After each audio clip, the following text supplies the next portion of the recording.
Muy bien, marcamos las 6 de la mañana y 34 minutos. En la 91.3, las 6 de la mañana y 34 minutos. Gracias. En línea telefónica está con nosotros la psicóloga Jimena Herráez para hablarnos acerca de la prevención del suicidio. El 10 de septiembre, mañana, es justamente la fecha de conmemoración o de recordación, en este caso, de estas actividades que se vienen desarrollando. Con el pasar de los años, ¿cómo estamos con el tema de la prevención del suicidio? Con cada uno de los mensajes se logra cambiar la mentalidad, porque a diario más bien vemos bajo qué circunstancias aspiran terminar con su vida. ¿Qué tipo de trabajo es lo que se ha desempeñado? Qué gusto, la bienvenida a Caracol Solo Noticias. Jimenita, bienvenida. Muchísimas gracias a Radio Caracol, buenos días, encantada de poder compartir en este maravilloso programa y sobre todo poder llegar con el mensaje a toda esa gente que ya se ha conectado. Y bueno, con respecto a su mención, es importante recalcar que nosotros debemos hacer prevención no exclusivamente el 10 de septiembre, que es como lamentablemente muchas organizaciones lo hacen. El tema del suicidio se debe prevenir constantemente, ya que en las últimas fechas hemos podido evidenciar su incremento.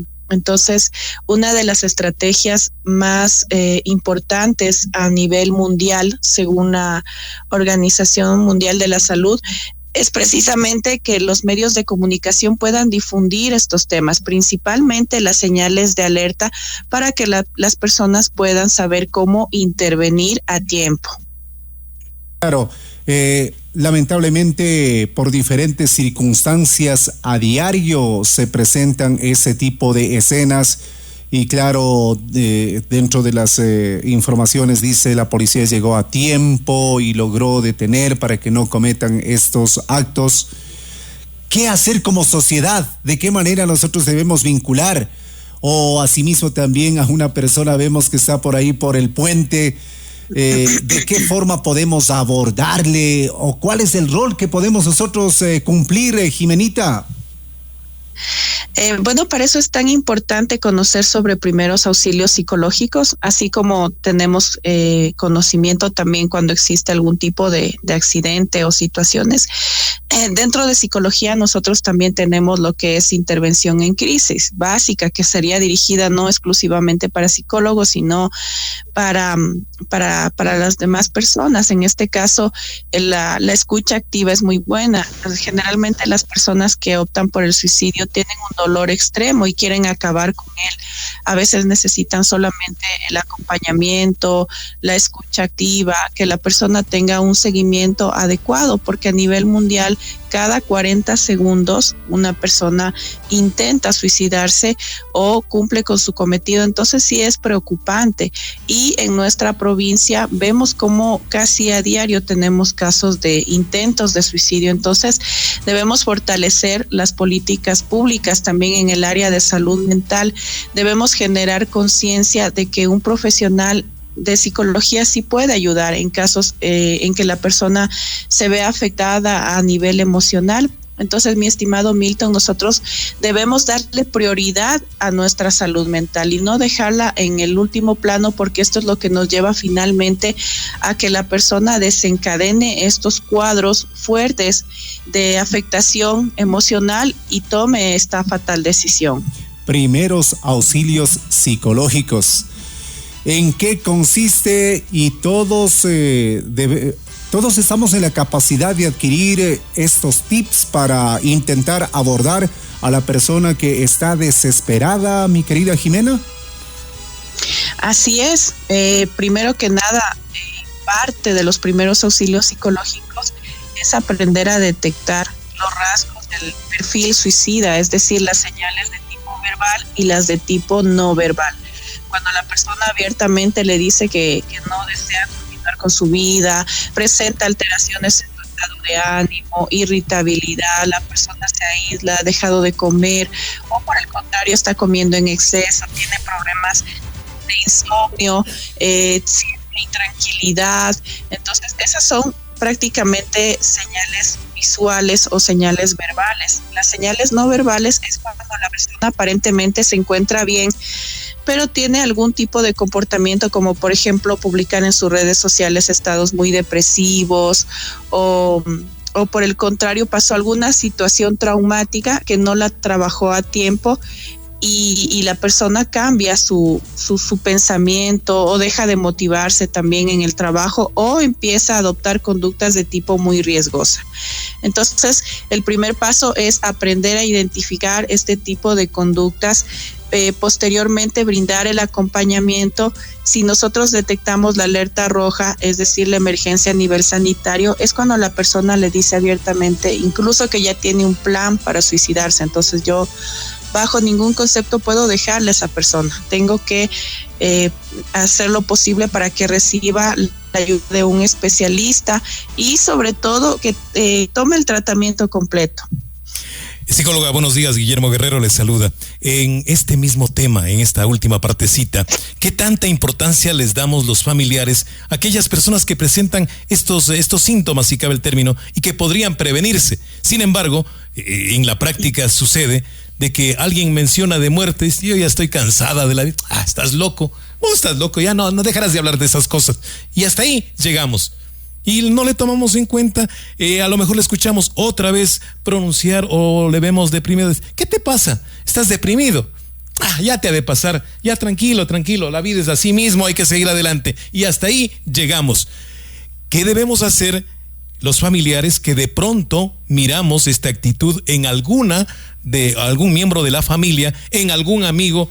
Inmediatamente acudir al tema psicológico, la ayuda de un profesional, o qué otra medida se puede aplicar ya en la práctica, psicóloga. Bueno, estimado Guillermo, lo que usted acaba de mencionar justamente forma parte de los mitos y realidades del suicidio, que también es importante conocerlos.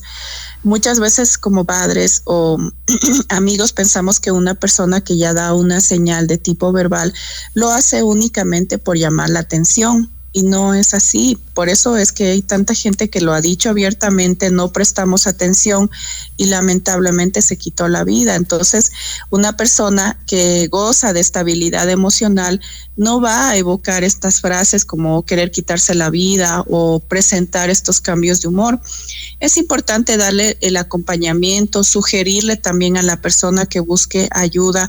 Lamentablemente, hoy por hoy todavía existe el mito de la psicología en la que solamente abarcamos a personas que tienen un estado de locura, y no es así. Nosotros debemos enfatizar en la importancia que es darle tratamiento a nuestras alteraciones emocionales, ya que una patología de tipo mental es similar o incluso más grave que las patologías de tipo orgánicas. Entonces es relevante que nosotros conozcamos de estos temas, que le demos importancia, y si detectamos que un familiar está atravesando por este cuadro complejo en el que tiene estados de confusión o de tristeza o de ira, nosotros debemos sugerirle que busque ayuda. Como psicólogos estamos capacitados para poder enfrentar este tipo de casos y poder ayudar a nuestro paciente. Lamentablemente ha existido varias situaciones en las que la persona intentó suicidarse. Le llevaron al psicólogo por una vez o por 2 veces y con eso pretendemos que ya la persona está bien, cuando no es así. La persona debe tomar un tratamiento completo para que pueda adaptarse y para que pueda estar bien, y también dentro de este seguimiento se incluye el trabajo con la familia. Entonces mucha gente no lo toma con la seriedad del caso, y es ahí cuando su familiar lo intentó por 1, 2 hasta que finalmente logró su cometido. Jimenita, según datos del Observatorio Social del Ecuador, desde el año 2016 personas se han quitado la vida, lo que podría traducirse en que aproximadamente existen de 2 a 3 suicidios por día. Entre el grupo de personas que optaron por el suicidio se evidencia una población joven que va desde los 15 a los 30 años. Esto en estadísticas generales, diríamos, a nivel de país. ¿Cómo estamos en Tungurahua? Bueno, en Tungurahua, de lo que he podido evidenciar, nuestra tasa de casos sí incide también en la juventud, principalmente entre jóvenes de 21 a 24 años, de lo que he podido palpar en estas últimas fechas. Entonces, sí se presentan, y más aún tanto en hombres como en mujeres, pero a nivel mundial los hombres son los que lideran esta tabla de incidencia de los suicidios. ¿Por qué? Porque los hombres muchas veces no lloran o no buscan ayuda, porque ante la sociedad es como mostrarse débiles. Entonces también debemos romper estas ideas que son con un tinte machista y permitir que los hombres también se expresen, que puedan buscar ayuda, que puedan tener el acceso a liberar sus emociones, porque muchas de las veces no trabajamos adecuadamente estas heridas emocionales, estos traumas, y es ahí cuando la persona se ve acorralada y quiere dar fin a su sufrimiento. Entonces, en Tungurahua sí existe una prevalencia en la juventud, mi estimado. En los últimos días también nos llamaba la atención, en cambio, la situación de adultas o adultos mayores que tomaron también esa decisión, y ahí uno se pone a pensar, ¿no? ¿Qué les pasó? Gente con tanta experiencia, gente que ya ha sufrido ha superado cuántos episodios de negatividad a lo mejor en su vida, sin embargo han salido adelante y ahora tomaron esa decisión. ¿A qué se debe esa situación desde la parte psicológica, Jimenita? Principalmente en la etapa del adulto mayor es porque experimentan un fuerte sentimiento de abandono de sus familias. Tomemos en cuenta que ellos tienen un proceso de desarrollo en el que vuelven a sentir como niños, requieren atención, requieren cuidados, requieren paciencia también. A veces no tenemos nosotros la paciencia para sentarnos a conversar con un adulto mayor. Vivimos en nuestro mundo y simplemente les aislamos, o también existe muchísimo maltrato para el adulto mayor. Entonces ellos experimentan fuertes estados depresivos, principalmente por esa sensación de abandono.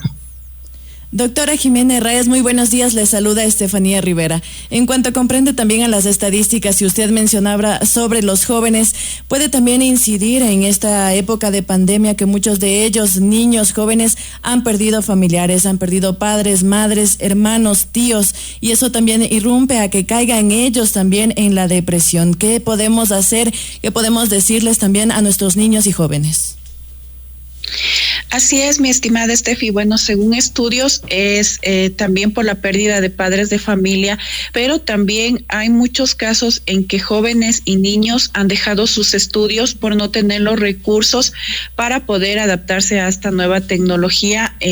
Entonces, a esta nueva forma de recibir clases, Entonces, la falta de oportunidades precisamente es uno de los factores que tiene incidencia en los suicidios. Entonces, nosotros como padres debemos estar vigilantes con nuestros hijos, preguntarles cómo se sienten, fortalecer estos lazos de confianza, no transmitirles estos sentimientos o estados de desesperanza, porque a veces les exigimos que nuestros hijos estén bien, pero nosotros como padres no lo estamos. A veces peleamos con nuestra pareja, nos quejamos, tenemos comportamientos muy violentos, somos muy exigentes y muchas veces juzgamos a nuestros hijos de que si no estudian es porque son vagos, los etiquetamos también.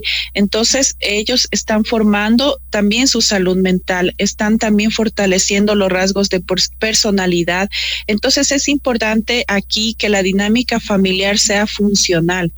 Entonces debe existir ese vínculo donde se permita la comunicación, el apoyo, el entendimiento, más no los reproches, el castigo, tanto psicológico como físico. Entonces debemos cuidar a nuestros hijos y sobre todo estar supervisando también a qué contenido tienen acceso mediante redes sociales, porque esa también es otra problemática. Y de hecho se ha comprobado que mediante estas redes hay grupos que le motivan al adolescente que se quite la vida. Entonces, eso pasa cuando los padres no saben con quién se están comunicando sus hijos, qué es lo que están haciendo, y piensan que es normal que el adolescente vaya y se encierre en su cuarto todo el día y ya. Entonces, no, nosotros debemos poner normas y límites y sobre todo saber qué tipo de actividades están haciendo nuestros niños. Muy bien, ¿qué tipo de actividades lo que va a desarrollar a propósito de conmemorar este Día de la Prevención del Suicidio el 10 de septiembre mañana? ¿Alguna actividad que tiene previsto? Bueno, realmente el tema de la prevención del suicidio la he venido trabajando durante meses, realmente por la preocupación que en nuestra provincia existen muchos casos. Entonces lo he hecho mediante el comunicar en medios de comunicación todas estas señales de alerta, cómo podemos prevenirlo. También he solicitado a algunas personas que están inmersas en el medio de salud que me apoyen con videos para poder difundirlo en redes sociales, brindar este tipo de conferencias. Como Colegio de Psicólogos Clínicos también estamos trabajando en el tema de generar proyectos para poder ayudar a todas las personas que están atravesando por esta situación. Se han realizado brigadas médicas también con diferentes tipos de servicio, dándole también importancia al tema de la salud mental. Entonces, eso es dentro de lo que personalmente he podido trabajar en el tema de la prevención del suicidio. Perfecto. Y esta labor tiene que seguir para intentar evitar que llegue a esto o que se sigan presentando más casos de suicidio. Quedo reconocido por su gentileza, mi querida Jimena. Gracias por participar en nuestro noticiario. Que tenga un excelente día. Gracias a Radio Caracol por siempre estar apoyando este tipo de actividades. Como lo había mencionado, es una estrategia muy clave que los medios de comunicación se sumen a la prevención en temas de salud mental. Muchísimas gracias. Muchas gracias a Jimena Herráez, psicóloga clínica, justamente hablando del 10 de septiembre, es el Día de la Prevención del Suicidio.